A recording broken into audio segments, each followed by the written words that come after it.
Bengaluru rave party కేసుపై మంచు విష్ణు స్పందించారు. దీనికి సంబంధించిన బ్రేకింగ్ న్యూస్ చూస్తూ ఉంటాం. రేవ్ పార్టీ కేసులో హేమపై నిరాధారమైన ఆరోపణలు చేస్తున్నారంటూ కూడా మంచు విష్ణు హాట్ కామెంట్స్ చేశారు.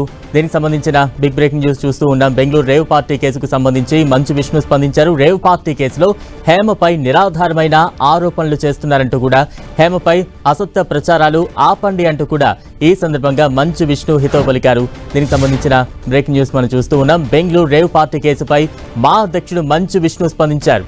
రేవ్ పార్టీ కేసులో హేమపై నిరాధారమైన ఆరోపణలు చేస్తున్నారంటూ కూడా మంచు విష్ణు అన్నారు. ఇటీవల రేవ్ పార్టీలో జరిగిన డ్రగ్స్ కేసుకు సంబంధించి కొన్ని మీడియా సంస్థలు మరియు వ్యక్తులు నటి హేమపై నిరాధారమైన ఆరోపణలు చేస్తున్నారంటూ కూడా మంచు విష్ణు స్పందించారు. తాజా అప్డేట్స్ అందించేందుకు మా ప్రతినిధి వెంకట్ సిద్ధంగా ఉన్నారు. వెంకట్, ఇటీవల రేవ్ పార్టీలో జరిగినటువంటి హేమ పైన సోషల్ మీడియాలో వస్తున్న న్యూస్ పట్ల మా ప్రెసిడెంట్ అయినటువంటి మంచు విష్ణు స్పందించడం జరిగింది. ఇలా ఎటువంటి నిరూపణ కాని సందర్భంలో ఇలాంటి న్యూస్ చేయొద్దని కూడా ఆయన చెప్పడం జరుగుతుంది. నిరాధారమైన న్యూస్ చేస్తూ ఆమెను బాధ పెట్టొద్దని కూడా ఆయన విజ్ఞప్తి చేయడం కూడా జరిగింది. అయితే ప్రస్తుతం హేమకు సంబంధించినటువంటి కేసు కనుక ప్రూవ్ అవుతే మాత్రం తప్పనిసరిగా మా సూచించి కూడా చాలా కఠిన చర్యలు తీసుకుంటుంది. తదుపరి విచారణ ఆ తర్వాత ఏది చేయాలన్నా కూడా చేస్తాము. కానీ ప్రస్తుతం ఆమె పైన మాత్రం ఇలా వస్తున్నటువంటి ఏదైతే రూమర్స్ ఉన్నాయో వాటిని మాత్రం ఖండిస్తున్నట్టుగా ఆయన ఆమెకి మద్దతు తెలుపుతూనే మరొక వైపు మాత్రం ఒకవేళ ఈ కేసులో కనుక హేమ నిజంగా ఉంటే మాత్రము ఆ డ్రగ్స్ కేసులో కానీ లేకపోతే ఇంకా ఆమె పాజిటివ్ గా వస్తే మాత్రం కంపల్సరీగా పోలీస్ కేసు అయితే మాత్రము వచ్చినటువంటి ఆ సాక్ష్యాధారం బట్టి తప్పనిసరిగా ఆమె పైన కఠిన చర్యలు తీసుకుంటామంటూ కూడా ఆయన ట్వీట్ చేయడం కూడా జరిగింది. ప్రస్తుతం అయితే ఈ విషయానికి మాత్రం ఫుల్ స్టాప్ పెట్టాలని కూడా ఆయన కోరుతున్నాడు. ఎందుకంటే ఇది ఒక మహిళకి సంబంధించి ఒక తల్లి, ఒక అక్క, ఒక చెల్లికి ఆమెకు సంబంధించిన విషయము. ప్రస్తుతం ఆమె ఈ యొక్క న్యూస్ ని బట్టి ఆమె చాలా కూడా మానసికంగా ఇబ్బంది పడుతున్నటువంటి పరిస్థితి ఉంది. కాబట్టి ఈ విషయాన్ని ఆఫ్ చేయడం మంచిదని కూడా ఆయన కోరడం జరిగింది. కానీ ప్రస్తుతం చూస్తుంటే 27న ఏమో అక్కడికి బెంగళూరు వెళ్తుందా వెళ్ళదా అనేది కూడా ఇక్కడ క్లారిటీ లేదు. ఒకవేళ వెళ్తే మాత్రం ఏం జరుగుతుంది అనేది కూడా ఇక్కడ ఉంది. ఒకవేళ హేమ వెళ్ళకపోతే మాత్రం తదుపరి ఎలాంటిది విషయం ఉంటుందనేది కూడా ఇప్పుడు ప్రస్తుతం అయితే ఇండస్ట్రీలో చర్చ అయితే జరుగుతుంది. బలరాం, వెంకట్, అంటే మంచు విష్ణు అయితే ఇది అసత్య ఆరోపణలు ఆపండి అంటూ కూడా ఆయన కొంత విజ్ఞప్తి చేసే ప్రయత్నం చేస్తున్నారు. మరోవైపు నటి హేమతో సహా 86 మందికి నోటీసులు ఇప్పటికే బెంగళూరు పోలీసులు పంపించారు. విచారణకు రావాలంటూ కూడా ఈ సందర్భంగా ఆదేశించారు. దీనికి సంబంధించిన అప్డేట్ విష్ణుకు అందలేదా? ప్రస్తుతం చూస్తుంటే విష్ణు అవుట్ ఆఫ్ కంట్రీలో ఉండటంతో విష్ణుకి ఏ విషయం అనేది క్లారిటీగా తెలియకపోవడంతో ఈ విధంగా స్పందించడానికి కూడా అంటున్నారు. అయితే బెంగళూరు పోలీసులు హేమకు పంపినటువంటి నోటీసులు, ఏదైతే టెస్ట్ లో ఆమెకు వచ్చినటువంటి పాజిటివ్ రిపోర్ట్స్, మిగతా అన్ని విషయాలు కూడా ఇప్పుడు మా సూచన కూడా ఎంక్వైరీ చేస్తున్నట్టుగా ఉంది. అవన్నీ కూడా వాళ్ళు కూడా తీసుకున్న తర్వాత దాని తర్వాతనే మంచు విష్ణు దీనిపైన మా సూచన తరపున కూడా చర్యలు తీసుకునే అవకాశం ఉంది. కానీ ప్రస్తుతం అయితే Manchu Vishnu out of station లో ఉండటంతో ఆయనకి మొత్తం కూడా అన్ని విషయాలు కూడా క్లియర్ గా తెలియకపోవడంతో ప్రస్తుతం హేమకి, ఎందుకంటే ఆమె కూడా మా మెంబరు, సినీ నటి తోటి కళాకారిణి కాబట్టి ఆమెకు తమ వంతు మద్దతు ఇండస్ట్రీ నుంచి ఉండాలన్నట్టు విధంగానే ఆయన మాట్లాడటం కూడా జరుగుతుంది ప్రస్తుతం అయితే. కానీ రేపు మాత్రం ఒకవేళ హేమ పైన మాత్రం అది తప్పు చేసినట్టుగా అది ప్రూవ్ అయితే మాత్రం మా ఆశిస్తుంది కూడా చాలా కఠినంగానే ఉంటుందని తెలుస్తుంది. ఆమె సభ్యత్వం రద్దుతో పాటు భవిష్యత్తులో ఎవరు కూడా మళ్ళీ ఇలాంటి విషయాల్లో తలదూర్చకుండా ఉండే విధంగా కూడా కొన్ని కఠినంగానే నిర్ణయాలు కూడా తీసుకునే విధంగా అయితే మా ఆశిస్తుంది. దాంతో పాటు ఫిలిం ఛాంబర్ కూడా కొన్ని విషయాల్లో డిసిషన్ తీసుకునే అవకాశం ఉన్నట్టుగానే తెలుస్తుంది. Balaram, right, thank you Venkat.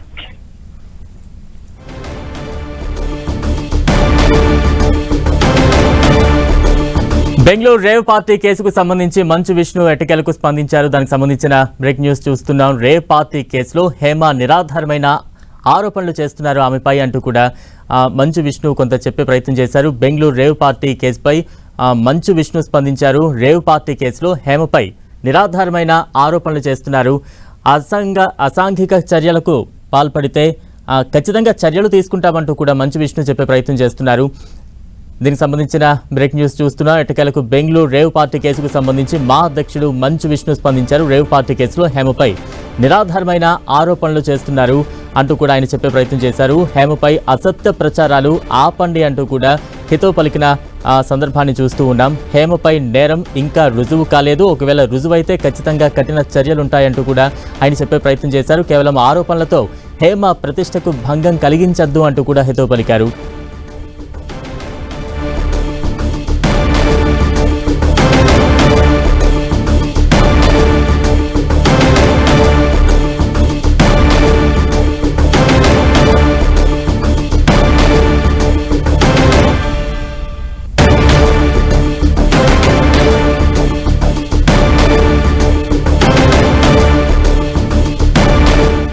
Rave party కేసులో హేమపై నిరాధారమైన ఆరోపణలు చేస్తున్నారు. బెంగళూరు రేవ్ పార్టీ కేసుపై ఎట్టకేలకు మా అధ్యక్షులు మంచు విష్ణు స్పందించారు. అసాంఘిక చర్యలకు పాల్పడితే మూవీ ఆర్టిస్ట్ అసోసియేషన్ మద్దతు ఇవ్వదు అంటూ కూడా మంచు విష్ణు చెప్తూనే హేమపై పోలీసులు ఆధారాలు ఇస్తే ఆమెపై ఖచ్చితంగా చర్యలు తీసుకుంటాం, అసత్య ఆరోపణలతో ఆమె ప్రతిష్టను దిగజార్చద్దు అంటూ కూడా ఆయన హితవు పలుకుతూ ఉన్నారు. రేవ్ పార్టీ కేసులో హేమపై నిరాధారమైన ఆరోపణలే చేస్తున్నారంటూ కూడా మంచు విష్ణు చెప్పే ప్రయత్నం చేస్తూ ఉన్నారు.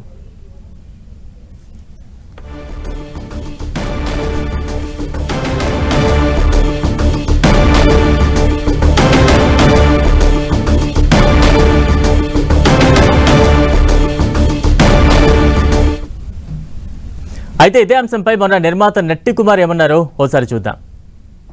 సినిమా ఇండస్ట్రీలో ఆడపిల్లలను కూడా చాలా చీప్గా చూసుకునే పరిస్థితికి వచ్చింది. సినిమా ఇండస్ట్రీలో ఉన్న అందరూ ఇలాంటి వాళ్ళు ఎవరో కాదు. ఇక్కడ ఎవరో ఒకరు చేసిన తప్పుకి 99 మందిని అనడం తప్పు. చేసినది డైరెక్ట్గా పోలీసులు ఫోటో పెట్టారు, సాక్ష్యాధారాలు చూపించారు. మీకు ధైర్యం ఉంటే తీసుకెళ్ళి అరెస్ట్ చేయండి. 2 సార్లు 3 సార్లు అయితే పీడీ యాక్ట్ లోనే వేసేయండి. రెండోది, డ్రగ్స్ తీసుకున్నారా లేదా అనేది ఆమె నిర్ణయం. ఇంకా ఎవరెవరు తీసుకున్నారు, ఇండస్ట్రీ మొత్తం ఛానల్ అన్నీ కూడా ఇండస్ట్రీ మొత్తం చూపిస్తున్నాయి. ఇది తప్పు. సినిమా ఇండస్ట్రీలో మనం మా అసోసియేషన్ సీరియస్గా తీసుకోవాలా. ఎందుకంటే ఒక ఆర్టిస్ట్ మీద వచ్చింది, నిజమైతే ఆమె మీద యాక్షన్ తీసుకోండి. అబద్ధం అయితే ఎవరైతే దీని మీద అబండాలు వేశారో వాళ్ళ మీద యాక్షన్ తీసుకోండి. వెరీ సీరియస్లీ మీరు డైరెక్ట్గా ఛాంబర్ కంప్లైంట్ ఇవ్వండి. Chamber immediately south Indian chamber complaint ఇస్తుంది. South Indian chamber immediately Karnataka chamber complaint ఇస్తుంది. ఎవరు పోలీసులు క్రియేట్ చేశారు, ఎవరు కృష్ణవేణి, ఎవరు హేమ, తప్పు జరిగింది మా ఇండస్ట్రీ, తెలుగు ఇండస్ట్రీని ఎందుకు అబాండాలు వేశారు, ఎస్ ఇమ్మీడియట్లీ మొత్తం టోటల్ జాయింట్ మీటింగ్ పెట్టి వాళ్ళ మీద యాక్షన్ తీసుకుందాం. ఒకవేళ లేదు ఇది పోలీసు వాళ్ళు చెప్పింది నిజమైతే. బెంగళూరు రేవ్ పార్టీ అంశం తెలుగు సినీ ఇండస్ట్రీలో ఒకంత ప్రకంపనలు రేపుతోంది. తాజా విశ్లేషణ అందించేందుకు ప్రస్తుతం మనతో పాటు కరాటే కళ్యాణ్ గారు ఫోన్ లైన్ అందుబాటులో ఉన్నారు. కళ్యాణ్ గారు నమస్తే అండి. నమస్తే. రైట్, ఎలా అర్థం చేసుకోవాలి? రీసెంట్ గా మా అధ్యక్షులు మంచు విష్ణు కూడా స్పందించారు. అసత్య ఆరోపణలు చేయొద్దు అంటూ కూడా ఆయన హితవు పలికే ప్రయత్నం చేస్తుంది. ఏ రకంగా అర్థం చేసుకోవాలి?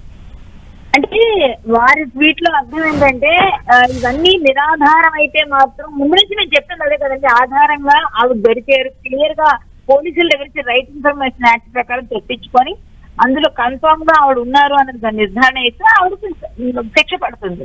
అంటే సస్పెన్షన్ ఆర్ సంథింగ్ ఏదైతే అది చేస్తారు, లేకపోతే లేదు. కానీ ఇప్పుడు ఆయన ఇంకా అక్కడ లేరు కాబట్టి ఆయనకి ఏ సమాచారం వెళ్ళిందో ఆయన ఉన్న వరకు ఒక ఆడపిల్ల కాబట్టి ఇలా చెయ్యొద్దు, ఒక ఇండస్ట్రీకి సంబంధించిన అమ్మాయి కాబట్టి అని చెప్పారు. అది మినిమం ఆయన పెద్దరికంగా చెప్పడంలో తప్పలేదు కదా అందులో. ఆయన ఒక ఆడపిల్లని వెనకేసుకొస్తూనే ఒక ఆడపిల్ల కదా ఇలా చేయడం వల్ల ఆవిడ పరుగు పోతుంది. కొంతకాలం ఇవన్నీ ఆపి ఆవిడ వచ్చినాక ఆధారం వచ్చినాక మేము తీసుకుంటాం చర్యలు కూడా ఇచ్చారు కదా. ఓకే, సో దానికి అర్థం ఏంటంటే ఆయన ఏమంటారంటే అనవసరంగా ఒకళ్ళని ఎవరిని బయట పెట్టడం మనకు కరెక్ట్ కాదు.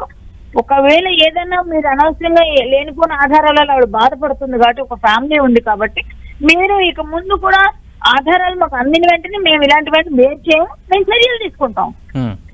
కన్క్లూజన్ అదే కదా. అంటే చర్యలు అంటే ఎటువంటి చర్యలు ఉండే అవకాశం ఉంది? ఇలాంటివి మరోసారి రిపీట్ కాకుండా ఉండాలంటే ఎటువంటి కఠిన చర్యలు అమలు చేయాలని మీలాంటి వారందరూ కోరుకుంటూ ఉన్నారు?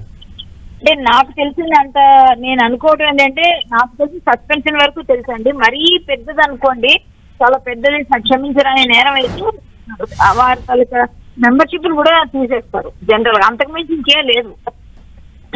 అంతే. రైట్. అంటే కళ్యాణ్ గారు, ఈ మధ్యకాలం మనం చూస్తూ ఉన్నాం ఇటువంటి డ్రగ్స్ ఇష్యూస్ కావచ్చు, ఇలాంటి రేవ్ పార్టీలో కావచ్చు, ఎక్కువగా సినీ ప్రముఖుల పేర్లు రావడం నిజంగా సినీ ఇండస్ట్రీ మీద ఎటువంటి మచ్చగా భావించాలంటారు? అంటే సినీ ప్రముఖులు అంటే కనిపిస్తున్నారండి, కనిపించిన వాళ్ళు అందరూ ఉన్నారు. సినీ ప్రముఖులు కనిపిస్తారు కాబట్టి సినిమా వాళ్ళ పైన వేసేస్తున్నారు. అదే నేను ఎప్పుడు చెప్తున్నది కూడా.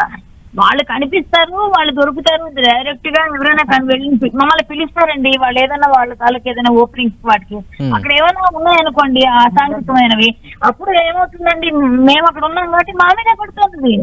ఇప్పుడు వీళ్ళు వెళ్ళారు, ఇష్టంగా వెళ్ళారు, ఇష్టం లేకుండా వెళ్ళారు, తర్వాత మాట్లాడాలి. ఒకవేళ వెళ్ళారు ఇష్టంగా వెళ్ళారు అనుకోండి, అక్కడ డ్రగ్స్ కూడా ఉన్నాయన్నప్పుడు వీళ్ళు వెనక్కి వచ్చేయాలి. లేదు వెళ్ళి తింటే వీళ్ళు తీసుకుంటారు, మాకు తెలియదు. కానీ అందరినీ వదిలేసి సినిమా వాళ్ళ పైనే ఫోకస్ ఉంటుంది ఎప్పుడైనా. ఎందుకంటే మేమే కదా ఇన్ఫ్లుయెన్సర్స్ అంటారు మీరందరూ, బయట వాళ్ళందరూ ఒక రాజకీయ నాయకులు, సినిమా వాళ్ళే ఇన్ఫ్లుయెన్సర్స్ బయట ప్రజలకి. కాబట్టి వాళ్ళ మీదే ఎక్కువ బురద వేసే అవకాశం ఉంది. ఏ విషయమైనా వాళ్ళే కనిపిస్తారు, వాళ్ళే టార్గెట్ అవుతారు, వాళ్ళనే పాయింట్స్ వేస్తారు, పాయింట్ వచ్చేసి మాట్లాడతారు. సో అలా అయిపోతుంది. ఇప్పుడు ఆయన ట్వీట్ లో ఎటువంటి తప్పు లేదు, ఎటువంటి ఇది లేదు. ఆయన ఏంటంటే ఆయన పర్సెప్షన్ లో ఆయన కరెక్ట్ గా ఇచ్చారు. ఒక అధ్యక్షుడు హోదాలో ఉండి చాలా హుందాగా ఇచ్చారు ఆయన, చాలా హుందాగా ఇచ్చారు ఆయన సమాధానం. చాలా మంచి ట్వీట్ అది. ఓకే, అంటే ఇటువంటి ఘటనలు వెలుగు చూస్తున్నప్పుడంతా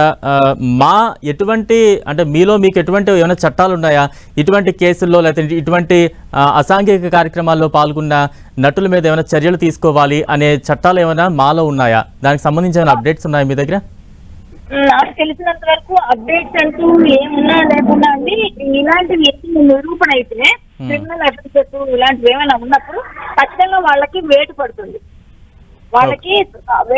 అంతవరకు తెలుసు. అవన్నీ కూడా ఇప్పుడు విష్ణు గారు వచ్చిన తర్వాత ఇంకా క్లారిటీ ఉంటుంది మనకి. ఈ రోజు రేపు వచ్చేస్తారు, నాకు తెలిసి వచ్చేస్తారు అనుకుంటున్నాను. వచ్చారో లేదో తెలియదు నాకు, నేను లేని ఊళ్ళో. సో నాకు తెలిసినంత వరకు ఆయన వచ్చే అవకాశం ఉన్నప్పుడు ఇవన్నీ కూర్చొని మళ్ళీ ఒకసారి మీటింగ్ కాల్ఫర్ చేస్తారు. అంతవరకు తెలుసు. తర్వాత ఇది ప్రూవ్ అయితే ఖచ్చితంగా ప్రూవ్ అవ్వడం అంటే ఏమన్నా ఆవిడ పేరు ఉంది అని మాకు పోలీసులు అథెంటికేటెడ్ గా ఇస్తే ఖచ్చితంగా అన్ని ఆవిడ ఉన్నారు, ఆవిడ ఇట్లా వెళ్ళారు, ఆవిడ పార్టిసిపేట్ చేశారు, బ్లడ్ శాంపిల్స్ వస్తాయి, అన్ని క్లియర్ వచ్చిన తర్వాత వెంటనే. అంటే ఇప్పటికే బెంగళూరు పోలీసులు 86 మందికి నోటీసులు పంపించారు. అందులో హేమ పేరు కూడా ఉంది. విచారణకు రావాలంటూ కూడా ఆదేశాలు జారీ చేశారు. దీనికి సంబంధించి ఇవన్నీ ప్రూవ్ అయితే కదండి, వాటిని బట్టి తీసుకుంటాం సెక్షన్. నాకు తెలిసినంత వరకు ఆయనకి ఇవన్నీ తెలియదు అనుకుంటా. అంటే ఈ నోటీస్ ఇవ్వడం ఇవన్నీ తెలియదు అనుకుంటా. జస్ట్ ఎక్కడైనా ఏదైనా చూసుంటారు, లేకపోతే ఎవరైనా ఫోన్ చేసి చెప్పుకుంటారు, అట్లా వెళ్ళి ఉంటుందని నేను అనుకుంటున్నాను. ఓకే, అంటే కళ్యాణ్ గారు ఇలాంటివి 1-2 ఘటనలు జరిగినప్పుడు సాధారణంగా ఎక్కడైనా కూడా మంచి చెడు రెండూ ఉంటాయి. ఎక్కడ ఇటువంటి ఘటనలు జరిగినా కూడా అది జనరలైజ్ అయిపోతూ ఉంటుంది, మొత్తం సినీ ఇండస్ట్రీ మీద ఒక మచ్చ కింద పడిపోతూ ఉంటుంది. ఇలాంటి దానికి మీరు ఎటువంటి మెసేజ్ ఇవ్వాలనుకుంటున్నారు? అయ్యా, నాణానికి 2 వైపులా ఉంటాయి, చెప్తూనే ఉన్నాము. అందరూ చెడ్డవాళ్ళు కాదు, అలానే అందరూ మంచి వాళ్ళు ఉండరు. ఎవరు కావాలని ఇందులోని ఇరుక్కోవాలనుకోరు, ఎవరు కావాలని తప్పు చేయాలనుకోరు. ఎవ్వరికి ఇప్పుడు సినిమా ఇండస్ట్రీలో ఉన్న వాళ్ళందరినీ ఒకే పార్టీకి కట్టేసి అందరూ ఒకటే, అందరూ అంతే, అందరూ ఇలానే చేస్తారు అనేసి అందరి మీద నిందలు పడుతున్నాయి. ఇవన్నీ కొంచెం పెయిన్ఫుల్ గా ఉన్నప్పటికీ ఇండస్ట్రీ వాళ్ళం కదా, వాళ్ళని పాపం వాళ్ళు అలా చూడటం బాధగా ఉంటుంది. అనవసరంగా వెళ్ళి ఇరుక్కున్నారే, లేకపోతే ఇలా చేసి ఆవిడ అబద్ధాలు చిన్న ఆడారని అవన్నీ వేస్తున్నారు అందరూ. అంటే అట్లాంటివన్నీ చేశారు కదా ఆ వీడియోస్, దాని గురించి మేము మాట్లాడాము. ఇలా ఎందుకు చెప్పడం, ఎందుకు అట్లా మేము కూడా అన్నాము. సో ఏంటంటే పర్సనల్ గా మాట్లాడుకున్న, ఫ్రెండ్స్ గా మాట్లాడుకున్న వాళ్ళు మా సంగతి వదిలేస్తారు. బయట వాళ్ళు మాత్రం అందరూ ఒకటే వాటికి కట్టడం పోతే తప్పది, అది తప్పు. అది అందరూ ఒకటే కాదు, ఇండస్ట్రీ ఎప్పుడు అందరినీ ఒకేలాగా చూడకండి. కొంచెం మంచి చెడు అన్నిట్లోనే ఉంటాయి, ప్రతి అంశాల్లో ఉంటే ప్రతి దగ్గర ఉంటాయి. అది ఒక్కటే కొంచెం ఆలోచించి మాట్లాడాలి. అందరికీ పెయిన్ వస్తుంది అనమాట. అయ్యో ఇండస్ట్రీ అందరికీ మస్తు వస్తుంది అని, ఒకళ్ళెవరో చేసిందనో అందరికీ మాట పడాల్సి వస్తుంది అని బాధ ఉంటుంది అనమాట. కానీ వాళ్ళు కూడా చెయ్యాలని చేయరు, వెళ్ళాలని వెళ్ళరు. అనుకోకుండా ఆవిడకి ఎప్పుడు ఎవరు ఏదో మనకు తెలియదు, అన్ని బయటకు వస్తే కానీ తెలియవు. రైట్, థ్యాంక్ యూ కరెక్టే కళ్యాణి గారు. Thank you.